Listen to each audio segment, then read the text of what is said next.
என் அன்பு பிள்ளையே, இந்த நொடி, இந்த நிமிடம் நீ இந்த வார்த்தைகளை கேட்டுக்கொண்டிருக்கிறாய் என்றால் அது தற்செயலல்ல. உன் வாழ்க்கை பயணத்தில் நீ திசை தெரியாமல் நின்றபோது நான் உனக்காக போட்ட ஒரு தெய்வீக திட்டம் இது. நீ எத்தனையோ மனிதர்களை தேடி ஓடினாய், எத்தனையோ வாசல்களில் நின்று உதவி கேட்டாய். ஆனால் இன்று உன் உள்ளத்திலிருந்து எழுந்த அந்த ஆழமான மௌனமான கதறல் இதோ உன்னை என்னிடம் கொண்டு வந்து நிறுத்தியிருக்கிறது. இதோ உன் அப்பன் நான் பேசுகிறேன். அமைதியாக கேள். இந்த செய்தியை பாதியிலேயே விட்டுவிடாதே. ஏனென்றால் இன்று நீ கேட்கப் போகும் ஒவ்வொரு வார்த்தையும் உன் விதியை மாற்றி எழுதப் போகிறது. இத்தனை காலம் நீ பட்ட வலிகள், அவமானங்கள், துரோகங்கள் அனைத்தையும் நான் பார்த்து கொண்டுதான் இருந்தேன். நீ தனிமையில் அமர்ந்து அழுதபோது உன் கண்ணீரை துடைக்க உன் அருகிலேயே நான் அமர்ந்திருந்தேன். ஆனால் உன் கர்ம வினைகள் உன் கண்களை மறைத்திருந்ததால் உன்னால் என்னை உணர முடியவில்லை. கடவுளே, எனக்கு மட்டும் ஏன் இத்தனை சோதனைகள்? நான் யாருக்கு என்ன பாவம் செய்தேன் என்று நீ என்னிடம் சண்டை போட்டது எனக்கு தெரியும். என் பிள்ளையே, ஒரு சிற்பி கல்லை செதுக்கும்போது வலிப்பது கல்லுக்கு தான் தெரியும். ஆனால் சிற்பிக்கு தெரியும் அந்த கல்லுக்குள் ஒளிந்திருக்கும் அழகான சிலையை பற்றி. உன்னையும் நான் அப்படித்தான் செதுக்கிக் கொண்டிருந்தேன். உன் வாழ்க்கையில் இன்று நீ சந்திக்கும் தடைகள் எல்லாம் உன்னை முடக்கி போட வந்தவை அல்ல, உன்னை தெரிவுபடுத்த வந்தவை. நீ யாரை உயிர் என்று நினைத்தாயோ அவர்கள் உன்னை தூக்கி எறிந்தபோது நீ உடைந்து போனாய். நீ யாருக்கு துணையாக நின்றாயோ அவர்கள் உனக்கு தேவைப்படும்போது முதுகு காட்டி ஓடியபோது நீ தனிமையாக உணர்ந்தாய். அந்த தனிமைதான் நான் உனக்கு கொடுத்த பரிசு. ஏனென்றால் கூட்டத்தில் இருக்கும்போது நீ உலகத்தைச் சுற்றியே ஓடிக்கொண்டிருந்தாய். இப்போது அந்த தனிமையில்தான் நீ உன்னை பற்றி சிந்திக்கத் தொடங்கியிருக்கிறாய். அந்த சிந்தனைதான் இப்போது உன்னை என்னிடம் சேர்த்திருக்கிறது. பிள்ளையே, உன் பொருளாதாரச் சுமை, உன் கடன் தொல்லை, உன் குடும்பத்தில் இருக்கும் அமைதியின்மை அனைத்தையும் என்னிடம் ஒப்படைக்கிவிடு.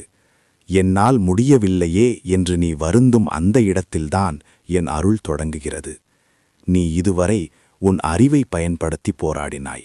இனி என் அருளை பயன்படுத்தி முன்னேறப் போகிறாய். இனி உன் பாதையில் நான் முன்னே செல்வேன். நீ என் நிழலாக பின்னால் வா. எதை குறித்தும் பயப்படாதே. இந்த உலகம் உன்னை தாழ்வாக பார்த்திருக்கலாம். ஆனால் என் பார்வையில் நீ ஒரு விலைமதிப்பற்ற மாணிக்கம். இன்று முதல் உன் வாழ்க்கையில் ஒரு பெரிய மாற்றம் நிகழப்போகிறது. பழைய நினைவுகள் உன்னை வருத்தி கொண்டிருந்த காலம் முடிந்துவிட்டது. இனி உன் கண்கள் வெற்றியை பார்க்கும். உன் கைகள் பிறருக்கு கொடுக்கும் நிலைக்கு உயரும். ஆனால் அதற்கு முன் நீ உனக்குள் ஒரு மாற்றத்தை செய்தாக வேண்டும். அதுதான் நம்பிக்கை. நான் உன்னோடு இருக்கிறேன் என்ற அந்த ஒரு நம்பிக்கை மட்டும் போதும். அண்ட சராசரங்களையும் ஆளும் நான் உன் வாழ்வை செழிப்பாக்குவேன். இன்று இந்த தொடக்கத்தை நீ ஏற்றுக்கொண்டதற்கான அடையாளமாக உன் நெற்றியில் விபூதியை இட்டுக்கொள். அது வெறும் சாம்பல் அல்ல, அது உன்னைச் சுற்றியுள்ள தீய சக்திகளை பொசுக்கும் ஒரு கவசம். இனி உன் பயணத்தில் நான் உனக்கு ஒவ்வொரு படியாக வழிகாட்டப் போகிறேன். அடுத்த சில பகுதிகளில் உன் எதிரிகளை நீ எப்படி வெல்லப் போகிறாய், உன் செல்வத்தை நீ எப்படி திரும்பப் பெறப்போகிறாய், உன் மன அமைதியை எங்கே கண்டடையப் போகிறாய் என்பதை நான் உனக்கு தெரிவாக சொல்லப் போகிறேன். உன் அப்பன் நான் உன்னை பார்த்து சொல்கிறேன். கலங்காதே, எழுந்து நில். உன் விடியல் இதோ தொடங்கிவிட்டது. உன் அடிமனதில் ரணமாயிருக்கும் அந்த துரோகங்களைப் பற்றி பேசப் போகிறேன். நீ யாரை அதிகமாக நம்பினாயோ, யாரிடம் உன் மனதின் இரகசியங்களையெல்லாம் கொட்டினாயோ, அவர்களே இன்று உனக்கெதிராக நிற்பதை நினைத்து உன் உள்ளம் குமுறுகிறதல்லவா? உன்னோடு இருந்து கொண்டே உனக்கு குழிபறிக்கிறார்களே என்று நீ ஆத்திரப்படுகிறாய். மகனே, மகளே, ஒன்று கவனித்தாயா? ஒரு மரம் வளர வளரதான் அதன் நிழல் பெரிதாகும். உன் வளர்ச்சி பிடிக்காத சில கருப்பு ஆடுகள் உன் நிழலிலேயே ஒளிந்து கொண்டு உன்னை வீழ்த்த துடிக்கிறார்கள். உன்னை பற்றி தவறான வதந்திகளை பரப்புவதும் உன் முன்னேற்றத்தை தடுக்க சதி செய்வதும் அவர்களுக்கு வேலையாக போய்விட்டது. நீ அவர்களுக்கு என்ன பாவம் செய்தாய்? ஒன்றுமே இல்லை. நீ செய்த ஒரே தவறு அவர்களை உன்னைப் போலவே நல்லவர்கள் என்று நம்பியதுதான். அவர்களுடைய ஒவ்வொரு சொல்லும் செயலும் என் கணக்குகளில் பதிவாகிக் கொண்டுதான் இருக்கிறது. நீ அவர்கள் முன் அழுது உன் பலவீனத்தை காட்டாதே. நீ அழுதால் அவர்கள் ரசிப்பார்கள், நீ வீழ்ந்தால் அவர்கள் கொண்டாடுவார்கள். ஆனால் அவர்களுக்கு தெரியாது நீ இப்போது தனியாள் இல்லை என்று. இந்த ஈசனே உனக்கு பின்னால் பெரும் மலையாய் நின்று கொண்டிருக்கிறேன். அவர்கள் உன் மீது எரியும் ஒவ்வொரு கல்லும் இனி அவர்கள் தலையிலேயே விழப்போகும் காலம் வந்துவிட்டது. உன் எதிரிகள் உன்னைச் சீண்டும்போது நீ ஏன் மௌனமாக இருக்கிறாய் என்று நீ கேட்கலாம். பிள்ளையே, சிங்கம் ஒருபோதும் குரைக்கும் நாய்களுக்காக திரும்பி பார்ப்பதில்லை. உன்னை அவமானப்படுத்திய அதே மனிதர்கள் முன்னால் உன்னை நான் அரியாசனத்தில் அமர வைக்கப் போகிறேன். உன்னை தூற்றிய அதே நாக்குகள் நாளை உன்னை புகழ்ந்து பாடப்போகின்றன. இது என் கட்டளை, இது நடக்கும். துரோகம் செய்தவர்களை நீ பழிவாங்க நினைக்காதே. பழிவாங்குவது என் வேலை. நீ அவர்களை மன்னித்துவிட்டு உன் பாதையில் நட. ஏனென்றால் நீ அவர்களுக்கு தண்டனை கொடுத்தால் அது ஒருமுறைதான் வலிக்கும். ஆனால் தர்மத்தின்படி நான் கொடுக்கும் தண்டனை அவர்கள் தலைமுறையையே யோசிக்க வைக்கும். உன்னை அழுதவன் ஒருபோதும் சிரித்ததாக சரித்திரமே இல்லை. இன்று முதல் ஒரு விஷயத்தை சத்தியமாக செய். உன் திட்டங்கள், உன் ஆசைகள், உன் அடுத்த கட்ட நகர்வுகள் எதையும் யாரிடமும் பகிர்ந்து கொள்ளாதே. மௌனம் ஒரு மகாசக்தி. உன் மௌனமே உன் எதிரிகளுக்கு பெரிய பயத்தை தரும். நீ என்ன செய்யப் போகிறாய் என்று தெரியாமல் அவர்கள் குழம்பி நிற்கட்டும். அந்த இடைவெளியில் நான் உன் வாழ்க்கையில் ஒரு மிகப்பெரிய அதிசயத்தை நிகழ்த்தப் போகிறேன். பிள்ளையே, உன் எதிரிகளை அடக்க நான் ஒரு வழியை காட்டுகிறேன். இனி நீ எங்கே சென்றாலும் உன்னை பார்த்து யாராவது பொறாமைப்படுகிறார்கள் என்று உணர்ந்தால் மனதிற்குள் சிவ சிவ என்று 3 முறை உச்சரி. அந்த மந்திரம் உன்னை சுற்றி ஒரு அக்னி வலயத்தை உருவாக்கும். எந்த தீய சக்தியும் எந்த கண் திருஷ்டியும் உன்னை தொட முடியாது. உன்னை வஞ்சித்தவர்கள் வாழ்வதாக நீ நினைக்கலாம். ஆனால் பாவம் நிறைந்த வாழ்க்கை என்பது ஓட்டையுள்ள படகு போன்றது. அது எப்போது வேண்டுமானாலும் மூழ்கும். நீ தர்மத்தின் பக்கம் நிற்கிறாய், ஈசனின் பக்கம் நிற்கிறாய். உனக்கு அழிவே இல்லை. உன் கண்ணீரின் ஒவ்வொரு துளிக்கும் அவர்கள் பதில் சொல்லும் நாள் வெகு தூரத்தில் இல்லை. நிமிர்ந்து நட என் பிள்ளையே. உன் எதிரிகளின் சதித்திட்டங்களெல்லாம் என் காலடியில் தூசியாகப் போகிறது. நீ ராஜநடை போடுவதற்கு நான் வழி செய்கிறேன். என் அன்பு பிள்ளையே, உன் மனதின் பாரம் குறைந்து எதிரிகளைப் பற்றிய பயம் நீங்கிய நிலையில் இப்போது உன் கழுத்தை நெரித்து கொண்டிருக்கும் ஒரு பெரும் வலியைப் பற்றி பேசப்போகிறேன். அதுதான் உன் பணப்பிரச்சனை. கை நிறைய சம்பாதித்தாலும் பை நிறைய காசு தங்கவில்லையே என்று நீ ஏங்குகிறாய். ஒரு பக்கம் வட்டி, மறுபக்கம் அசல், இன்னொரு பக்கம் அன்றாட தேவைகள் என ஒரு சுழலில் சிக்கிய எறும்பைப் போல நீ தவிப்பது எனக்கு தெரியாதா? வாங்கிய கடனை கொடுக்க முடியாமல் கொடுத்தவர்கள் வீட்டு வாசலில் வந்து சத்தம் போடும்போது நீ கூனி குறுகிப் போய் நிற்கிறாய். பூமி பிளக்காதா, அதற்குள் நாம் புதைந்து விட மாட்டோமா என்று நீ எத்தனையோ முறை மரணத்தை எண்ணி அழுதிருக்கிறாய். பிள்ளையே, உன் அப்பன் நான் இருக்கும்போது நீ ஏன் சாவை பற்றி சிந்திக்கிறாய்? கடன் என்பது ஒரு கரை அல்ல, அது ஒரு காலம். அந்த காலம் இப்போது முடிவுக்கு வரப்போகிறது. இத்தனை நாள் உன் கையில் பணம் தங்காமல் போனதற்கு உன் கர்ம வினைகள் ஒரு காரணம் என்றால் உன்னுடைய பதற்றமும் ஒரு காரணம்.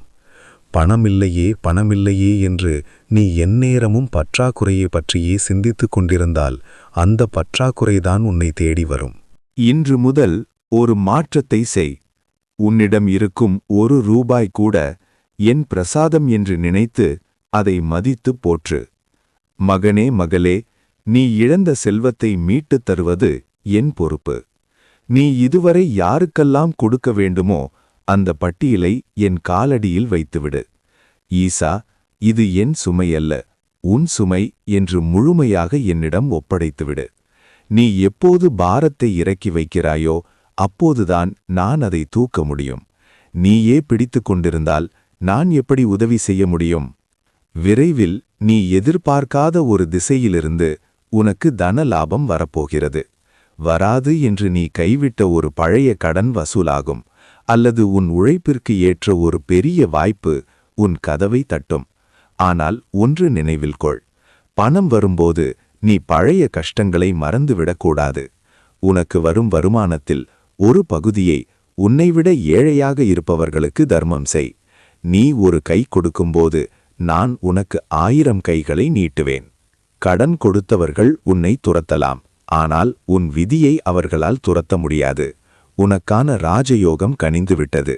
நீ வாங்கிய ஒவ்வொரு ரூபாயையும் வட்டியுடன் திருப்பி செலுத்தி தலை நிமிர்ந்து நடக்கும் அந்த நாளை நான் குறித்துவிட்டேன். அதுவரை பொறுமையாக இரு. அவசரப்பட்டு தவறான முடிவுகளை எடுக்காதே.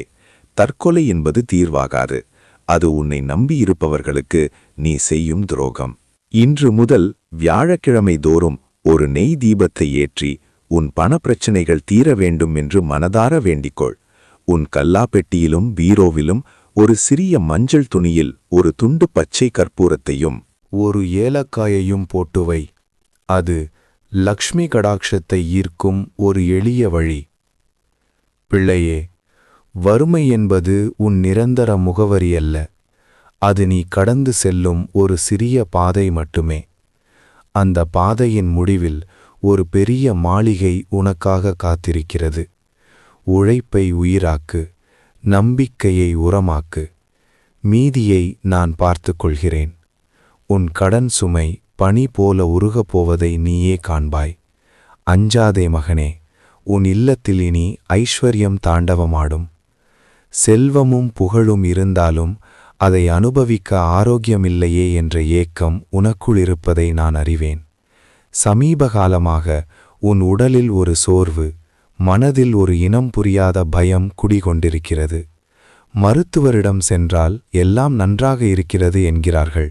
ஆனால் உனக்கு தெரியும் உன் உடலில் ஏதோ ஒரு மாற்றம் நிகழ்கிறது என்று. காலையில் எழுந்தாலே கை கால்களில் வலி, எதிலும் பிடிப்பற்ற ஒரு நிலை. ஏன் இப்படி? மகனே, மகளே, உன் உடல் என்பது வெறும் சதையும் எலும்பும் அல்ல. அது நான் குடியிருக்கும் கோயில். அந்த கோயில் இன்று ஏன் நலிவடைந்து கிடக்கிறது தெரியுமா? அளவுக்கு அதிகமான கவலைகள் உன் இரத்தத்தை விஷமாக்கிவிட்டன. நாளை என்ன நடக்குமோ என்ற பயம் உன் நரம்பு மண்டலத்தை தளர செய்துவிட்டது. நோய்கள் வெளியிலிருந்து வரவில்லை, உன் மனதின் பாரமே நோயாக மாறி உன்னை வாட்டுகிறது. பிள்ளையே, இன்று நான் உன்னை தொட்டு ஆசீர்வதிக்கிறேன். உன் உடலில் இருக்கும் ஒவ்வொரு அணுவும் என் பேரொளியால் சுத்தமடையட்டும். உன் தீராத வியாதிகள் எதுவாக இருந்தாலும் அது என் அருட்பார்வைப்பட்ட மாத்திரத்தில் புசுங்கிப் போகும். ஈசன் என்னோடு இருக்கிறான் என்ற எண்ணம் உன் மனதிற்குள் உதிக்கும் போதே பாதி நோய் உன்னை விட்டு விலகிவிடும். எஞ்சிய பாதியை என் வைத்தியம் பார்த்து கொள்ளும். நீ பல மருந்துகளை சாப்பிட்டும் குணமாகவில்லையே என்று வருந்தாதே. மருந்தினால் உடலை சரி செய்யலாம், ஆனால் உயிரை சரி செய்ய என்னால் மட்டுமே முடியும். இனி நீ உண்ணும் ஒவ்வொரு கவளம் உணவையும் அருந்தும் நீரையும் சிவன் கொடுத்த பிரசாதம் என்று நினைத்து உட்கொள். அந்த உணவு உனக்கு மருந்தாக மாறும். இனி உன் உடலில் சோர்வு வராது. ஒரு 10 வயது குழந்தைக்கு இருக்கும் சுறுசுறுப்பு உனக்குள் பிறக்கும். உன் கண்களில் ஒரு ஒளி பிறக்கும். உன் முகத்தில் இருக்கும் அந்த வாட்டம் நீங்கி ஒரு தேஜஸ், தெய்வீக பொலிவு உண்டாகும். இதோ உன் மூச்சு காற்றை நான் சீராக்குகிறேன். உன் இதய துடிப்பில் என் நாமம் ஒளிக்கட்டும். இன்று முதல் ஒரு விஷயத்தை செய். அதிகாலையில் சூரியன் உதிக்கும்போது என் நாமத்தை சொல்லி 1 நிமிடம் அமைதியாக மூச்சை இழுத்துவிடு. பூமி தாயின் மீது உன் பாதங்கள் படும்போது உன் உடலில் இருக்கும் கழிவுகள் வெளியேறுவதை உணர்வாய்.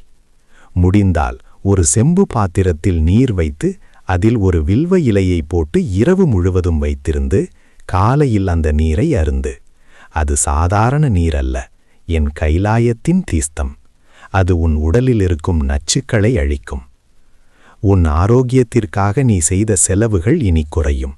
நீ இனி மருத்துவமனை வாசலில் காத்து கிடக்க வேண்டிய அவசியமில்லை. நீ ஆரோக்கியமாக வாழ்ந்தால்தான் என்னால் உனக்கு கொடுத்த பணிகளை நீ செய்ய முடியும்.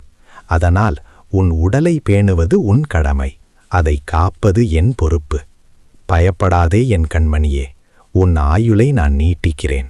நீ இன்னும் பல ஆண்டுகள் உன் சுற்றத்தாரோடு மகிழ்ச்சியாக வாழ்வாய். நோயற்ற வாழ்வே குறைவற்ற செல்வம். அந்த செல்வத்தை நான் உனக்கு இன்று முழுமையாக வழங்குகிறேன். நிமிர்ந்து நில். ஆரோக்கியமான உடல், தெளிவான மனம். இதுவே உன் புதிய அடையாளம். உடல் நலம் பெற்ற நீ இப்போது உன் வீட்டின் நிலைமையை நினைத்து வருந்துகிறாயல்லவா? ஒரு காலத்தில் சிரிப்புச் சத்தத்தால் நிறைந்திருந்த உன் இல்லம் இன்று மௌனத்தாலும் அல்லது தேவையற்ற சச்சரவுகளாலும் நிறைந்திருக்கிறது. வெளியூர்களில் வெற்றி வீரனாக வலம் வந்தாலும் உன் வீட்டு வாசலுக்குள் நுழையும்போது மட்டும் ஒரு இனம் புரியாத பாரம் உன் மனதை அழுத்துகிறது. சொந்த வீட்டிலேயே எனக்கு நிம்மதி இல்லையே என்ற உன் ஆதங்கம் என் காதுகளை எட்டியது. மகனே, மகளே, ஒரு குடும்பம் என்பது வெறும் மனிதர்களின் கூட்டம் அல்ல, அது ஒரு நந்தவனம். அங்கே செடிகளுக்கிடையே முட்கள் இருப்பது இயற்கைதான். ஆனால் இன்று அந்த முட்கள் உன் இதயத்தை காயப்படுத்திக் கொண்டிருக்கிறன. கணவன் மனைவிக்குள் புரிதல் இல்லை, பிள்ளைகள் உன் பேச்சை கேட்பதில்லை, பெரியவர்களுக்கு உன் மீது வருத்தம். இப்படி உறவுகளுக்கிடையே ஒரு கண்ணுக்கு தெரியாத சுவர் எழுந்து நிற்கிறது. இந்த சுவரை எழுப்பியது யார் தெரியுமா? சில நேரங்களில் உன் கோபம், சில நேரங்களில் பிறருடைய பொறாமை பார்வை. உன் குடும்பம் ஒற்றுமையாக இருப்பதை பார்த்து பொறுக்காத சிலர் உங்கள் மனங்களுக்குள் சந்தேகத்தையும் கசப்பையும் விதைத்து விட்டார்கள். இதனால்தான் சின்ன சின்ன விஷயங்கள் கூட இன்று பெரிய போராக மாறுகிறது. ஆனால் கவலைப்படாதே, இன்று நான் உன் வீட்டு தலைவாசலில் வந்து நின்றுவிட்டேன். நான் இருக்கும் இடத்தில் குழப்பத்திற்கு இடமில்லை. பிள்ளையே, இன்று முதல் உன் வீட்டில் ஒரு மாற்றத்தைச் செய். உன் துணையிடமோ அல்லது பிள்ளைகளிடமோ பேசும்போது உன் நாவிலிருந்து வரும் வார்த்தைகள் தேனைப் போல இனிமையாக இருக்கட்டும். அவர்கள் உன்னை சீண்டினாலும் நீ மௌனமாக இரு. நீ காட்டும் அன்பு அவர்கள் வீசிய கோபக்கனலை அணைக்கும் நீராக இருக்கட்டும். யார் சரி யார் தவறு என்ற விவாதத்தை நிறுத்திவிட்டு நமக்கு இந்த உறவு முக்கியம் என்ற எண்ணத்தை வளர்த்துக்கொள். உன் வீட்டிலிருக்கும் எதிர்மறை ஆற்றல்களை நீக்க நான் ஒரு வழிகாட்டுகிறேன். உன் வீட்டின் 4 மூலைகளிலும் சிறிது கல்லுப்பை ஒரு கிண்ணத்தில் வைத்துவிடு. அது அங்கிருக்கும் கசப்பான அதிர்வுகளை உறிஞ்சு கொள்ளும். வாரம் ஒரு முறை சாம்பிராணி புகை போட்டு அந்த புகை வீடு முழுவதும் பரவச் செய். அந்த புகையோடு உன் வீட்டுச் சண்டைகளும் வெளியேறிவிடும். உன் பிள்ளைகளைப் பற்றி நீ கவலைப்படுகிறாய் அல்லவா? அவர்கள் வழி தவறிப் போகிறார்களோ, என் பேச்சை மதிக்கவில்லையே என்று அஞ்சுகிறாய். பிள்ளையே, அவர்கள் உன் சொத்து அல்ல, அவர்கள் என்னிடமிருந்து உனக்கு கிடைத்த வரங்கள். அவர்களை அதிகாரம் செய்யாமல் அன்பால் வழிநடத்து. அவர்களின் முன்னேற்றத்திற்கு நான் பொறுப்பேற்கிறேன். விரைவில் அவர்கள் உனக்கு பெருமை சேர்க்கும் காரியங்களைச் செய்வார்கள். பிரிந்து வாழும் உறவுகள் மீண்டும் ஒன்று சேரும் காலம் வந்துவிட்டது. உன் மீது வீணாக பழி சுமத்தியவர்கள் தங்கள் தவறை உணர்ந்து உன்னை தேடி வருவார்கள். அப்போது பழைய காயங்களை நினைக்காமல் அவர்களை கட்டி அணைத்துக்கொள். மன்னிப்பதில்தான் உன் தெய்வீகம் இருக்கிறது. என் கண்மணியே, உன் வீடு இனி ஒரு சுடுகாடாக இருக்காது. அது ஒரு கைலாயமாக மாறும். அங்கே அன்பும் அமைதியும் மகிழ்ச்சியும் நிரந்தரமாக குடியேறும்.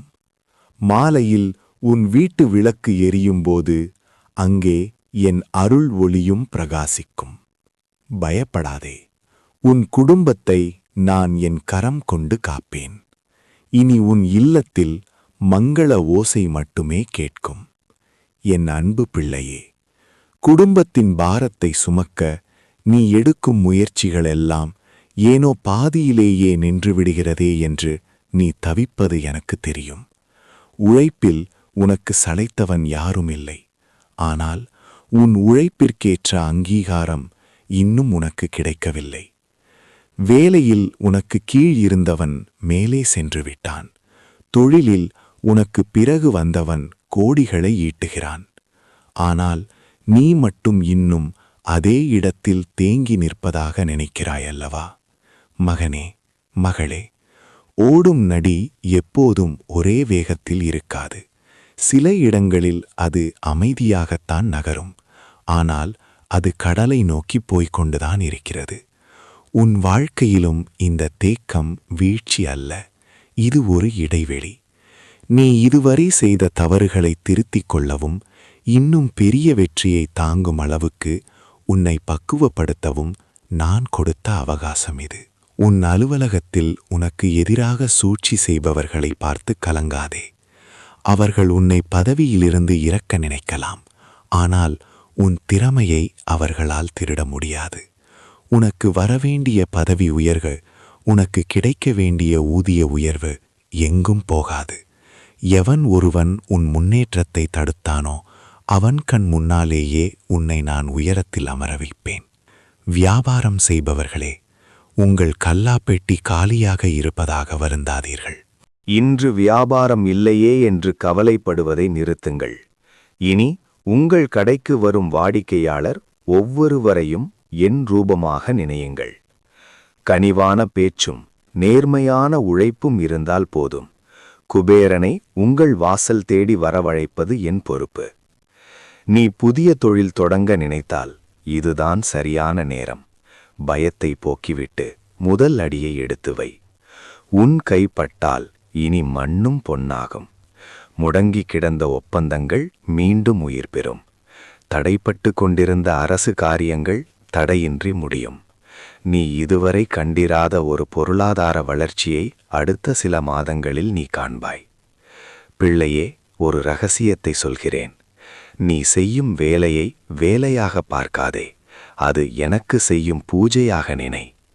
தொழிலில் நேர்மையை கடைப்பிடி. யாருடைய வயிற்றெரிச்சலையும் கொட்டிக்கொள்ளாதே. நீ சம்பாதிக்கும் ஒவ்வொரு ரூபாயிலும் ஒரு சிறு துளியாவது உழைக்க முடியாத முதியவர்களுக்கோ அல்லது ஊனமுற்றவர்களுக்கோ உணவாக கொடு. அந்த தர்மம் உன் தொழிலை சுற்றியுள்ள திருஷ்டிகளை பொசுக்கும். இனி உன் வாழ்வில் தோல்வி என்ற சொல்லுக்கு இடமில்லை. நீ தொட்டதெல்லாம் துளங்கும். உன் உழைப்பு உலகறிய போகும் காலம் வந்துவிட்டது. என் ஆசி உனக்கு எப்போதும் உண்டு. நிமிர்ந்து நில். வெற்றியாளனாக நீ வலம் வரும் நேரம் தொடங்கிவிட்டது. என் ஆருயிர் பிள்ளையே, நாம் மேற்கொண்ட இந்த பயணத்தின் இறுதி நிலைக்கு நீ வந்துவிட்டாய். கடந்த சில நாட்களாக நான் உன்னிடம் பேசிய ஒவ்வொரு வார்த்தையும் உன் உள்ளத்தில் ஒரு நம்பிக்கையை விதைத்திருக்கும் என்று அறிவேன். இப்போது நீ செய்ய வேண்டிய மிக முக்கியமான ஒரு காரியத்தை சொல்லப் போகிறேன். அதுதான் சரணாகதி. மகனே, மகளே, ஒரு குழந்தை தன் தந்தையின் விரலை பிடித்து கொண்டு நடக்கும்போது பாதையில் இருக்கும் கற்களை பற்றி கவலைப்படுவதில்லை. ஏனென்றால் தன் தந்தை தன்னை கீழே விழவிட மாட்டார் என்ற அசைக்க முடியாத நம்பிக்கை அந்த குழந்தைக்கு உண்டு. நீயும் அப்படித்தான். இனி உன் வாழ்க்கையை, உன் கவலைகளை, உன் முடிவுகளை என்னிடம் விட்டுவிடு.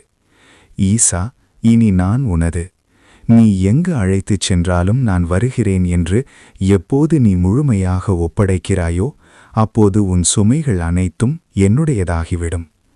இனி உன் வாழ்க்கையில் அதிசயம் நிகழப்போகிறது. நீ எதையெல்லாம் இழந்தாயோ அதைவிட 10 மடங்கு மேலானதை உனக்கு தரப்போகிறேன். நீ சிந்திய ஒவ்வொரு சொட்டு கண்ணீருக்கும் ஈடாக உன் முகத்தில் புன்னகையை பூக்கச் செய்வேன். உன்னை ஒதுக்கி கேலி செய்தவர்கள் உன் வெற்றியை பார்த்து வியந்து நிற்கும் காலம் வெகு தூரத்தில் இல்லை. பிள்ளையே, உன் பாதை இனி ஒளியால் நிறைந்திருக்கும். பயம் உன்னை விட்டு ஓடிவிடும். துணிவு உனக்கு துணையாக இருக்கும். நான் எப்போதும் உன் கூடவே இருக்கிறேன். நீ உறங்கும்போதும் நான் உன்னை காத்து கொண்டிருப்பேன். நீ நடக்கும்போது உன் கால்களில் முள் தைக்காமல் நான் கவசமாக இருப்பேன். உன் மூச்சு காற்றிலும் உன் பேச்சு காற்றிலும் நான் கலந்திருப்பேன். இந்த தொடர் இங்கே முடிவடையலாம். ஆனால் எனக்கும் உனக்குமான உறவு என்றும் முடியாது. நீ எப்போது சோர்வாக உணர்ந்தாலும் இந்த பக்கங்களுக்கு திரும்பி வா. இங்கே நான் உனக்காக காத்திருப்பேன். பக்தர்களே, என் அன்பு குழந்தைகளே, இந்த செய்தியை கேட்டு உங்கள் மனம் அமைதி பெற்றிருந்தால் அது ஈசனின் பேரருள். இந்த அருளாசி உங்கள் வாழ்க்கையை மாற்றியதற்கான அடையாளமாக இப்போதே இந்த வீடியோவிற்கு ஒரு விருப்பத்தை தெரிவியுங்கள். உங்கள் ஒவ்வொரு லைக்கும் ஈசனின் செய்தியை இன்னும் பல பக்தர்களிடம் கொண்டு சேர்க்கும். உங்கள் மனதிலிருக்கும் கோரிக்கைகளை ஈசனின் காலடியில் வைப்பதாக நினைத்து கீழே உள்ள கமெண்ட் பாக்ஸில் ஓம் நம சிவாய என்று பதிவிடுங்கள். அந்த மந்திரம் உங்கள் இல்லத்தில் நேர்மறை ஆற்றலை உருவாக்கும். மேலும் இது போன்ற ஆன்மீக வழிகாட்டுதல்கள் மற்றும் ஈசனின் நேரடி செய்திகளை தொடர்ந்து பெற நம்முடைய சிவனே துணை சேனலை மறக்காமல் சந்தா செய்து கொள்ளுங்கள். கூடவே அந்த பெல் பட்டனையும் அழுத்துங்கள். அப்போதுதான் ஈசன் உங்களுக்கு சொல்லும் அடுத்தடுத்த செய்திகள் உங்களை உடனுக்குடன் வந்தடையும். கஷ்டத்தில் இருக்கும் உங்கள் நண்பர்களுக்கும் உறவினர்களுக்கும் இந்த வீடியோவை பகிர்ந்து கொள்ளுங்கள். அவர்கள் கண்ணீரை துடைப்பதன் மூலம் நீங்கள் ஒரு பெரும் புண்ணியத்தை சம்பாதிப்பீர்கள்.